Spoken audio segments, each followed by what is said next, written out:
Good morning, everyone. Hello. Good morning. Knock, knock. Are you here? Oh, sorry. Sorry. Very sorry. It's one of those moments when I'm nodding and going good morning in my head, but didn't utter a single word. Oh, I've done that. You think you're present in the moment and in the conversation, but then your face says, "Oh, did I buy the milk last night?" And then later it hits you. Wait, what? What did they just say?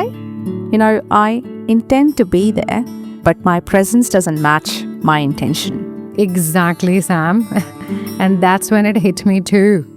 Our intentions don't speak, we do. No matter how good our heart is, it's how we show up that people remember. That's deep. Let's unpack this topic. I'm Kiran Chitkara. I am Samriti Sood. I am Vivek Kataria. And I am Veenu Ratan. Welcome to Soul Vibes, where we are taking a deep dive into intentions do not speak. We do.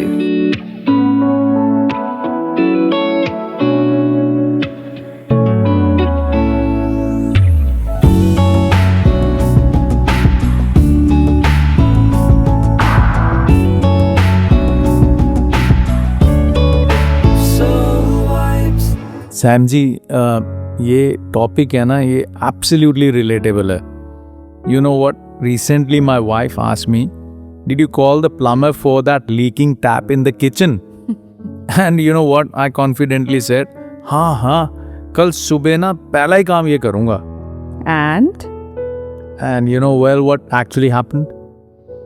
My work got busy, meeting stretched, and by the time I remembered, it was already evening.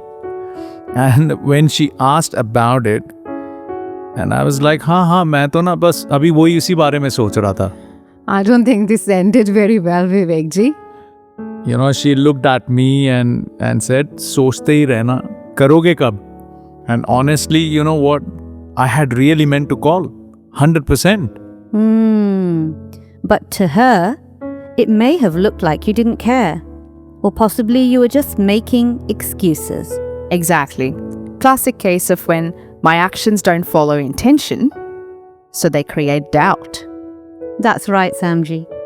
And it reminds me of a quote that Stephen Covey once said, "We judge ourselves by our intentions, but others by their behavior." And that's at the heart of it, right? Because let's face it, it is very important to communicate our intentions properly. And communications is a skill. Some are good at it, some may find it challenging. Let's remember, not everyone is expressive. So does it all just boil down to how we speak to others? Do we always need to verbalize our intentions? Kiranji, I think it is probably the most obvious way of doing it. But the question is it really the only way? Definitely not, Santo. I have a young child and I have a pet. Now, both of them do not have these skills. They can't properly vocalize what they're thinking or feeling, but believe me when I tell you that both their cuddles and their frustration is felt loud and clear. Oh, I can relate with that one. Yes, so that's one way that non-verbal cues or gestures or body language can convey our intentions. Then, of course, silence is also able to speak volumes. Sometimes, without saying anything at all, we can understand and communicate. But I do think our intentions are mostly obvious through our actions. I love that, because no matter how strong or pure our intentions are, they only become real when they show up in our actions. Exactly. You know what? It's like wanting to help someone carry their burden. But unless I actually make an effort and reach out and take a bit of that weight, it is just simply a nice thought.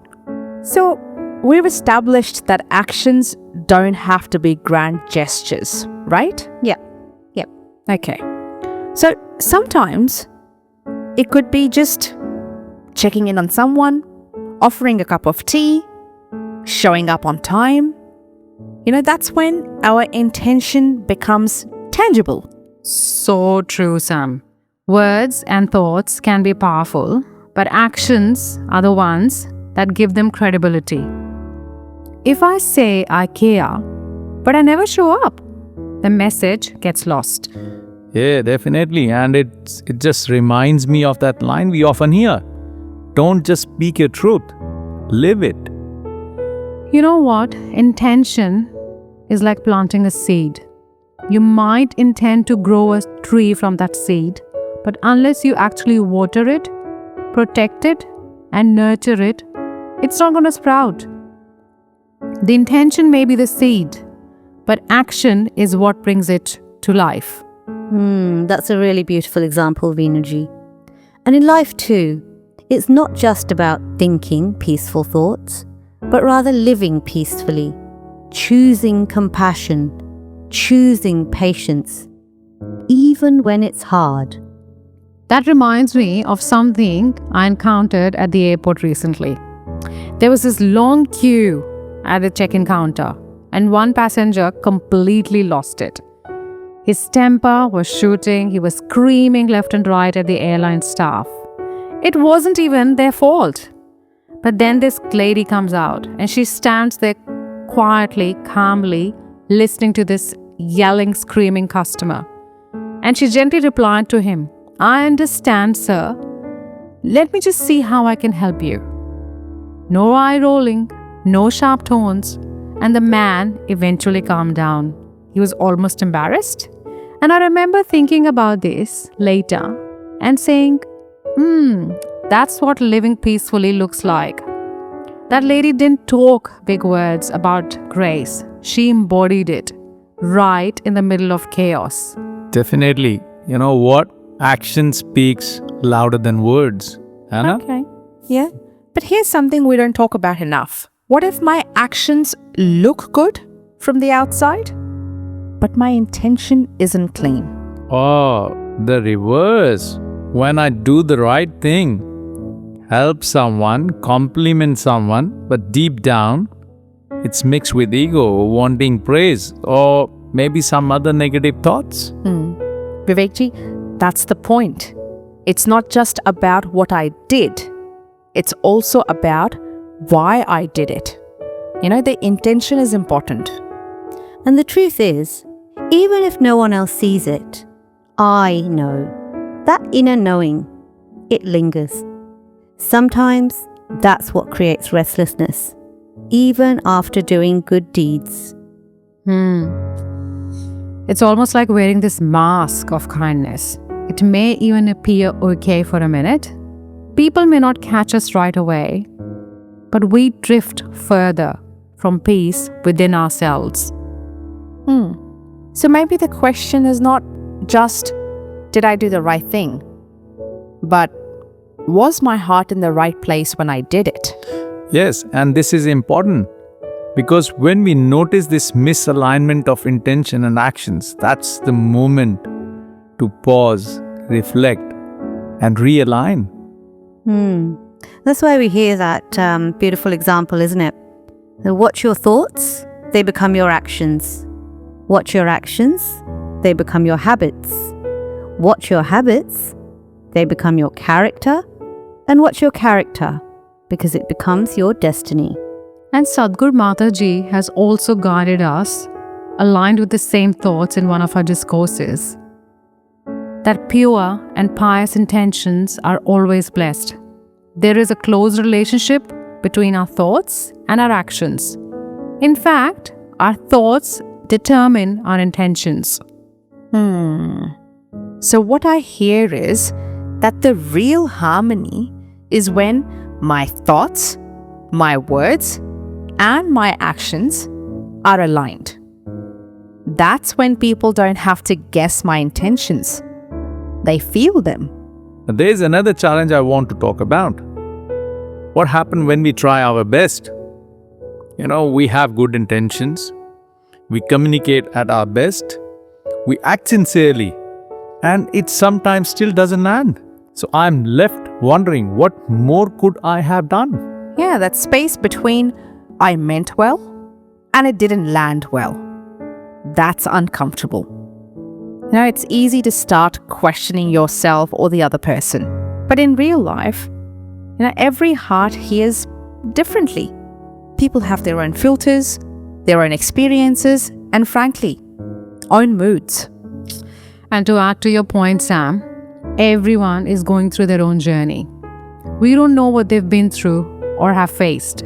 Speaking simply, for some, even a compliment given with the best of intentions can make them feel uncomfortable. That's so true, Venuji. At some point, we just have to realize that we can offer our best with love, with clarity, but how it's received, well, that's simply not in our control. Our role is to plant the seed, not to force it to grow.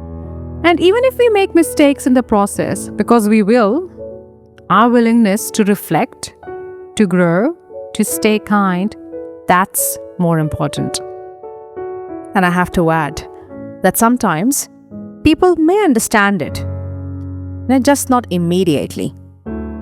It just sits with them, and maybe our sincerity becomes clear later when they have a quiet moment. You're right, Sam. And as Satguru Mataji has guided us, our focus should be on acting with truth, humility, and love, without worrying too much about how it's received. Even if our intentions aren't understood right away, they're still valid, they're still valuable. 100% Kiranji, I absolutely agree. Focusing on our intentions and actions is key. But there's another very important aspect to it all. Okay, so what are we missing then? Just give benefit of doubt.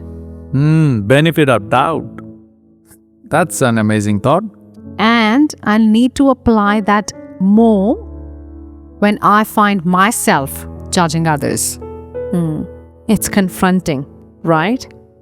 When I realize that so often I have been the one making snap judgments, writing stories in my head, like I am the antayami of everybody's intentions. This is quite a full circle moment, isn't it? Judging myself by my intentions and others by their actions, even when I don't fully understand them. This reminds me of a small but humbling moment with my daughter. We were out and she wanted a snack and there was just one apple. Now, usually, she always offers me the first bite. But this time, she took a bite straight away and I immediately thought, "Kya Riva, aaj to pucha bhi nahi." But then, right after tasting it, she turned to me and said, "Mummy, it's so sweet, you can have it now." And just like that, I realized I was judging my child before understanding her. Her intentions were so pure and loving, and I just needed to see that. Maybe that's where it starts, isn't it? Choosing to give others the same grace I so desperately want when I myself fall short. Not just in theory, but in these little moments of life. Oh, so many beautiful thoughts we've discussed here today. To sum it up, it's clear. Intentions are powerful. Even better when they're lived. We might carry the purest thoughts, the kindest feelings, but if they don't reach others, they remain locked within. And yet, as we have seen, it's not always very easy. When we do try, misunderstandings can happen. Our words may not land, our actions may be misread. But instead of dwelling in frustration, we can pause, reflect, and still act from love. Just keep doing our bit. That's right, Sudiksha. Because it's not about being perfect. It's about continued and consistent alignment. When our thoughts, words and actions move in the same direction, that's when they carry true power. That's when intentions become experiences for us and for others. And this is why it's important to check in with ourselves. Ask those questions of ourselves. Am I being honest in what I say and express? If not, what can I do? Can I clarify? Can I try again? And can I also remember that people around me are trying too? Everyone has their unique journey. So maybe when someone's actions feel off, I can pause before reacting and give them the benefit of the doubt. Exactly, the moment of grace, of withholding judgment, is where compassion lives. Not in grand gestures or lavish compliments, but in how we really treat each other in moment to moment. And remember, good intentions are not a free pass for unkind words. Just like sweet words can't hide a bitter heart. Being real isn't about being blunt or harsh. It's about being truthful with grace and trying to match the best of our intentions with our actions and our words. Because truly, intentions do not speak. We do.